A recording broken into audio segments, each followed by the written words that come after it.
Welcome to the slop farm. Enjoy the video. You begin by ensuring required permissions and the correct app build. You need network access and admin rights. Once done, open Settings, go to Tags and tap Add New. Give the smart tag a clear name and select its type. Next, choose the target scope, single item, group, or global, because scope dictates propagation and permissions. Make sure to set visibility and basic metadata now so later steps operate on a predictable object. This saves time and avoids conflicts later. Now you build the logic that makes the smart tag useful.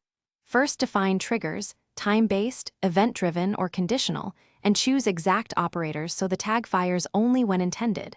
Then map actions, send notifications, invoke workflows, or call APIs.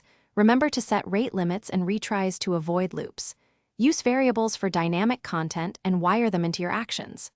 Once configured, run simulations with sample data so you can see how each branch behaves. Finish by saving and deploying the tag to staging, then run a set of real case tests, 10 to 20 scenarios, so you can verify behavior. Once validated, promote to production and monitor logs, success rate, and latency against baseline metrics. Make sure to enable versioning and keep a quick rollback path. Disable the tag, restore previous version, and notify stakeholders.